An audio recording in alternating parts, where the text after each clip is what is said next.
Cops pulled over a man for no reason, but froze. When her wife showed up with a badge. A Latino man drove into the desert carrying a truck bed full of crosses. No sirens, no warning, just suspicion waiting for him on the side of the road. The red and blue lights hit the rearview mirror like a barrage of gunshots. Ray Delgado didn't flinch. He'd seen this before. Different road, different decade, same look in the officer's eyes. Suspicion, power, certainty without evidence. His hands tightened on the wheel. In the bed of his truck, 12 wooden crosses for wildfire victims. But here, they looked like weapons. 2 officers approached, slow and heavy, one already with a hand on his gun. Ray inhaled, not too deeply. Even breathing wrong could cost you your life. Somewhere, his father's voice whispered, "Don't move, mijo." But this time, Ray wasn't just a son. He was a husband. And his wife's badge, steel, and memory were coming. What would happen next would echo far beyond this stretch of desert road. The desert had always been honest with Ray Delgado. It didn't flatter, nor did it deceive. It cracked and burned, whispering truths into silence. That morning, the horizon was a thin line of light, just breaking over the Oka mesas of northern New Mexico. Ray sat behind the wheel of his dented Ford pickup, the same one his father had driven when he was a boy, the same one he had repaired piece by piece with his own hands. In the back, wrapped carefully beneath canvas, were 12 wooden crosses carved from reclaimed cedar, each one for a family who had lost their home in the wildfires 2 towns over. Each cross bore a small notch on the base, where Ray had pressed his thumb before sealing it. Not for religion, for reverence. Ray wasn't a preacher, not anymore, and he wasn't a professor either. That version of him lived 10 years and 1 heartbreak ago, before police sirens had become the sound of erasure, before he had to explain to his students why his brother Mateo would never graduate. Back then, Ray taught American history at the community college in El Paso. Not the sanitized version. He taught the real stuff. He told his students that justice in America wasn't a straight road. It curved, it buckled, and it often ran straight through the bones of the forgotten. He spoke about resistance not as a slogan, but as a matter of life and death. But then Mateo, barely 19, was mistaken for someone else during a traffic stop. A flash of fear, a trigger, a name lost to paperwork. Ray had stood at the front of the classroom the next morning with a lesson plan on the Freedom Riders and couldn't say a single word. He resigned before the semester ended. Not out of anger, though there was plenty of that, but because something inside him had gone quiet, like a bell that had been rung too hard, too long. He no longer wanted to speak about the arc of justice. He tried to hold something real, solid. He turned to wood, not for escape, but for grounding. Because wood doesn't lie. It shows every scar, every grain like people. Now, 10 years later, he carved for those who remembered, widows, elders, children without fathers. He never signed his work. It wasn't about him. It was about giving form to grief in a world that kept asking people like him to suffer in silence. And yet, even in that silence, Ray knew he was still being watched. Because no matter how much he gave back, to some eyes, he'd always be a question, a profile, a threat. And on that bright morning in the desert, as he drove with reverent cargo toward the chapel, Ray knew one thing with absolute clarity. The road may be honest, but the system rarely was. He didn't know yet how fast it would come for him, or how loud the silence would become. The desert road stretched vast and lonely, the asphalt buckled and scarred by decades of heat. Ray Delgado drove steadily, the engine of his old Ford humming low beneath the sound of wind brushing against endless fields of sagebrush. In the back of the truck, the wooden crosses lay silent, wrapped in coarse canvas, each one a quiet testimony to loss and resilience. He had just passed mile marker 17 when the first cruiser appeared in the mirror. Ray recognized the rhythm immediately, the shadow dancing too long behind him, the glint of lights not yet flashing. His pulse slowed, not quickened. He pulled over even before the sirens howled. Some lessons he had learned too well to forget. The officers moved fast. 2 men, mid-20s maybe, one already gripping his holster as they approached. Ray kept both hands visible on the wheel, window rolled down halfway, breathing carefully through his nose. He counted the small mercies. Daylight, open land, no passengers who could make a wrong move. Only him, the truck, and the smell of sun-warmed pine from the crosses. "License and registration," barked the taller one. No good morning, no sir. Ray handed over his documents without a word.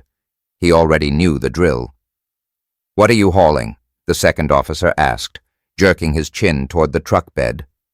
"Wooden crosses, for the Tewa Hills Chapel. You're welcome to look," Ray said, his voice even, non-confrontational. He had learned that too. The tone that said, "I'm no threat," even when the world insisted otherwise. They didn't ask for permission. They didn't cite probable cause. They just pulled the tarp aside, the corners flapping against the dry wind. One officer prodded across with the barrel of his flashlight, lifting it as if examining contraband. Another picked one up, turned it over, and let it fall back into the bed with a crack of wood against metal. Ray fought the instinct to wince, not at the damage, but at the casual disrespect. These crosses weren't cargo. They were grief made tangible. And now, in the eyes of these young men in pressed uniforms, they were merely suspicious.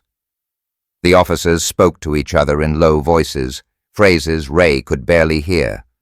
Possible concealment. Looks handmade. Check for drugs. It was almost absurd if it weren't so familiar. Suppose it weren't so dangerous. "Sir, step out of the vehicle," the taller one ordered. Ray complied. Slowly, hands high, movements deliberate. As he stood on the gravel shoulder, boots crunching softly, a gust of hot wind pulled at his shirt. He turned his face slightly into it, feeling the same old question burn behind his ribs. What more do they see in me than a threat? What do they erase when they look at my face? He was a man delivering hope to burned land. A son who had learned the rules of survival before he learned how to ride a bike. A husband waiting for rescue, not from fear, but from a truth too bitter to deny. Here, still, after all these years, his life was never truly his own. And somewhere on that long, cracked highway, Ray Delgado understood. It wasn't the crosses in the truck that made them wary. It was the man behind the wheel. The moment Ray Delgado stepped out of his truck, standing under the merciless New Mexico sun with the barrel eyes of suspicion fixed on him, the years peeled back like old paint.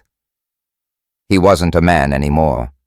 He was a boy, crammed into the back seat of a faded green station wagon, clutching the frayed edges of a hand-me-down seatbelt, while flashing lights bloomed like angry stars behind them. It had been 1983.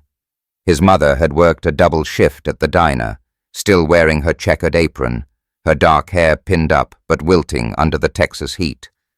His father had driven, tired but upright, one hand steady on the wheel, the other gripping the steering column a little too tightly. When the sirens screamed to life behind them, there was no argument. There was no debate. They pulled over onto the gravel shoulder without hesitation, because that was what you did if you wanted to live. Ray remembered the way the trooper yanked open the driver's door before his father could even roll down the window. How his mother, with her halting English, tried to explain they hadn't done anything wrong, that they were coming home from church, that they were good people. It didn't matter. It never mattered. The trooper ordered her out of the car. She stumbled on the uneven ground, hands raised in reflexive surrender. Ray remembered the dry scrape of her shoes against the gravel. He remembered the sudden stillness of his father, the way his father's body seemed to shrink without moving, his voice low but firm. "Don't move, mijo.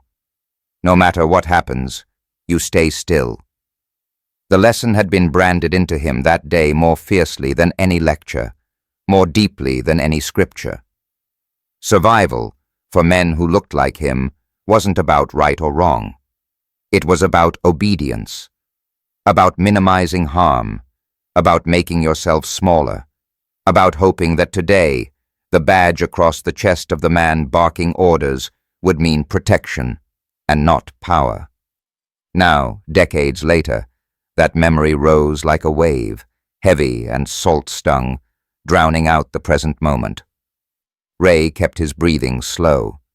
He kept his hands loose at his sides. He did everything right, not because he trusted these officers, but because he knew all too well how quickly suspicion could escalate into violence. The younger officer muttered something into his radio. The other scanned Ray up and down, not seeing the crosses in the truck bed, not seeing the decades of work, love, sacrifice, and silence, and only seeing a profile, a risk, a problem to be controlled. Ray wondered briefly if the officer's father had ever had to teach him how to survive a traffic stop. Probably not. Some lessons are family heirlooms passed down through generations. Some families hand down land, wealth, and keepsakes. Others, like Ray's, hand down silence, patience, and fear disguised as wisdom. He turned his head slightly, catching the shimmer of heat rising off the asphalt, and thought, not without bitterness, how the road ahead always looked so clear until someone reminded you where you truly stood. And somewhere deep inside, Ray felt the old anger, anger, the one he'd buried under years of carving, sanding, giving, begin to stir again. Not a rage to destroy, but a fire to endure, because surviving was never enough, not anymore. The radio on the officer's hip crackled, but neither of them seemed in a hurry to end what they had started. Ray Delgado stood in the desert heat, feeling the sun peel the sweat from his skin, watching with a distant kind of patience as they rifled through his truck. They weren't looking for evidence. They were looking for a reason. He kept still, anchored in place by old lessons and older fears, until the sharp chirp of tires against gravel pulled every gaze toward the highway. A black government-issued SUV rolled to a smooth stop just behind the patrol car. The driver's door opened with a measured click, and out stepped Naomi Delgado, her tan uniform crisp under the hard light, her badge glinting like a slight, silent rebuke. Ray watched one of the officers shift, discomfort flashing across his young face. The taller one straightened, his hand still close to his weapon, but less certain now. Authority, it seemed, was a fragile thing when placed next to true power and true integrity. Naomi walked forward, slow and deliberate, her eyes sweeping the scene without a flicker of emotion. She was a presence built not from anger, but from years of standing firm when standing alone was the hardest thing to do. "Which one of you is in charge here?" she asked, her voice carrying low across the stretch of sunburned asphalt. I am," stammered the taller officer. Naomi pulled her badge from her belt with 2 fingers and held it out, just long enough for them to read the weight of it. Chief of Police, Santa Fe County. "My husband," she said, nodding toward Ray, has committed no crime. You have conducted an unlawful search and an unwarranted stop without probable cause. You are now being recorded. You will identify yourselves and your supervisor immediately." The words were like water over stone, smooth, inevitable, unbreakable. One officer started to speak, stopped. The younger one fumbled for his badge. Somewhere in the distance, a hawk circled lazily overhead, a witness to the unraveling of presumption. Ray didn't move, didn't smile. He stood as he had learned to stand, quiet, dignified, letting the world reshape itself around the simple, stubborn fact of his humanity. The officers' radios chirped again, this time more insistent. Naomi folded her arms and waited. Authority can be demanded. Respect must be earned. Standing there, watching the dust settle over the quiet devastation of assumptions, Ray thought about all the times no one had shown up. All the fathers left pleading, all the mothers left explaining, all the children left learning that fairness was optional, depending on the color of your skin. But today was different. Today, justice wore a uniform of its own, and she had come for him. If you were standing in Ray's shoes that day, would you have stayed silent? Or would you have spoken up like Naomi did? Please share your thoughts in the comments. I'd love to hear from you. The younger officer dropped his gaze first, his bravado folding in on itself like paper left too long in the rain. The taller one followed a beat later, his shoulders stiffening under the weight of something heavier than protocol, accountability. Naomi Delgado stood silent, letting the moment settle, allowing the gravity of what they had done to take hold fully on their skin. It wasn't just that they had overstepped. It wasn't just that they had violated a man's rights. It was that they had been caught doing so by someone who embodied the authority they had misused. In the hard, bright light of midday, under the relentless witness of the desert, there was nowhere for their excuses to hide. "We apologize, ma'am," the taller officer muttered, his voice tight with shame. "Sir," he added quickly, flicking his eyes toward Ray. Ray nodded once, barely a movement, more acknowledgement than acceptance. Apologies were currency easily spent when consequences loomed. But this was not a moment for revenge. Ray understood that better than most. It was a moment for clarity. Naomi stepped closer to the truck, inspecting the wooden crosses tossed back into the bed without care. One had a fresh crack running along the grain, a wound that could be mended but never erased. She looked at Ray, meeting his eyes, and for a brief moment the world narrowed to just the two of them. No words passed between them. They didn't need any. The understanding ran deeper than language. The supervisor arrived in another cruiser, dust billowing behind him, his face already pinched with tension. Naomi briefed him quickly, her voice low but firm, reciting the violations with a precision sharpened by years of practice. The supervisor listened, nodded grimly, and pulled the two officers aside. Ray stood next to his truck, the crosses casting fractured shadows across the ground. He watched the conversation unfold without leaning in, without posturing. Dignity is not a thing you display. It is a thing you inhabit. The wind shifted slightly, carrying with it the scent of sage and the distant sound of rain. Ray closed his eyes for a second, letting it wash over him, grounding him in the land that had seen his family's joys and their sorrows. The land that bore witness even when people did not. The officers returned, their postures rigid with discomfort. The supervisor spoke this time, offering formal apologies for the unlawful stop and search, acknowledging the damage done. Naomi recorded every word, her phone steady in her hand, a record for a system that too often forgot the promises it made to the people it served. Ray accepted the apology with a quiet nod. Not because he believed it would undo the insult, or the generations of memory stitched into moments like this, but because refusing it would only feed the bitterness he had spent a lifetime carving out of his heart. He and Naomi climbed back into their vehicles. The desert unrolled before them, open and unforgiving. As he drove away, Ray glanced once in the rearview mirror, not to check for danger, but to remember, because survival wasn't enough. Not today. Today, he had witnessed something rare, a crack in the old foundation, and through it, a little more light. Word travels faster than dust in a town like Tewa Hills.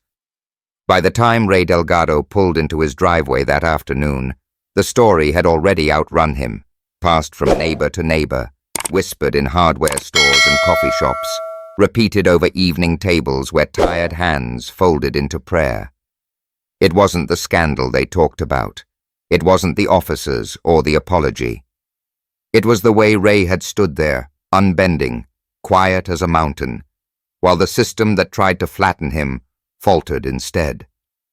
By Saturday morning, an invitation arrived, not formal, not official, but heavier than any letterhead. Pastor Elaine knocked on Ray's door just after sunrise, her Bible tucked under one arm, her reading glasses sliding down the bridge of her nose. "We're holding a meeting this evening," she said. "The council's short a seat. Folks think it's time you filled it." Ray leaned against the doorframe, arms crossed loosely. "Me?" "You," she said, smiling. "Not because you want it, because you lived it." He didn't answer right away. The easy thing would have been to decline, to let the current carry him back to his workshop, where the world made sense in wood and patience. But Ray understood something now he hadn't before. Survival wasn't enough. Bearing witness wasn't enough. Healing required more than memory. It required presence. When he walked into the church hall that night, the smell of coffee and floor polish filled the air. The room was crowded, not with power brokers or politicians, but with the true heart of the town. Ranchers with hands like tree bark, teachers with papers still ink-stained, grandmothers who had seen more than they ever spoke aloud. The nomination came quickly, not a contest, but a consensus. They needed someone who remembered where the town came from, and who could help steer it toward where it needed to go. Someone who wouldn't mistake volume for virtue, who wouldn't flinch when the winds of easy lies blew strong. Ray sat at the folding table in the front of the hall, the microphone unused before him, and listened. Story after story wove through the room, not about him, but about why people stayed, why they built, why they still believed in the brittle promise of community. When it was finally his turn to speak, Ray didn't stand. He stayed seated, grounded, his voice low but firm. "I'm not here to save anyone," he said. "I'm here because someone once stood between me and the fire and said, 'Not today.' That's all I can promise you. To stand when it's easier to run. To remember when it's easier to forget." There were no cheers, no applause, just a long, respectful silence. The kind that means something real had shifted. The kind that doesn't need noise to make itself heard. When Ray left the hall that night, the desert air felt different somehow, like the land itself had leaned a little closer, listening. He wasn't running from the past anymore. He was stepping into it, carrying it forward, one careful step at a time. The following week, Ray Delgado stood under the wide rafters of the town's civic hall, a place built by hands roughened by years of dust, sweat, and stubborn hope. The afternoon sun streaked through the high windows, laying golden scars across the worn wooden floors. The ceremony was simple, as such things often were in places like the Tewa Hills. No brass bands, no grand speeches, just the mayor, a borrowed microphone, and the quiet breath of a community that knew the real weight of trust. When Ray stepped forward, he didn't hold notes. He hadn't prepared anything on paper. What he carried with him was older than ink, older even than the roads that crisscrossed their cracked land. He carried memory. "I'm not here because I wanted to be seen," he began, voice steady. "I'm here because too many have stood unseen for too long." He looked out at the faces gathered: teachers, farmhands, small business owners, grandmothers in their Sunday best. These were not people impressed by words alone. They knew that standing meant more than speaking. It meant bearing the load when it grew heavy. It meant refusing to turn away when history leaned in and demanded to be acknowledged. "Sometimes," Ray continued, "what this country needs isn't another promise or another polished speech. Sometimes it needs someone willing to stand still, listen harder, and remember longer than comfort would allow." There were no cheers, no loud applause, only that sacred kind of silence again, the kind Ray had come to recognize as agreement too deep for noise. As he stepped down, Naomi met him at the edge of the crowd, her hand finding his with a quiet squeeze. Together, they walked into the late afternoon, the heat shimmering over the asphalt, the sky endless and open. Ray Delgado understood now that history wasn't written in the headlines. It was carved into days like this, small, steady, unseen by most, but undeniable to those who knew where to look. And for the first time in a long time, Ray wasn't just surviving the road. He was part of building it. Every story leaves a mark, but only a few carve themselves into the soul. Ray Delgado's quiet strength and Naomi's steadfast courage remind us that dignity is not a flag waved in the wind. It is a cross carved from hope, carried every day in silence and resolve. If you had stood in Ray's shoes, worn Naomi's badge, or sat among the crowd, how would you have answered that call? I invite you to share your voice below. Each of your words lights a path for more stories to come. If this story touched you, please like, share, and subscribe to the channel so we can keep building this road together, one step, one story, one silent victory at a time.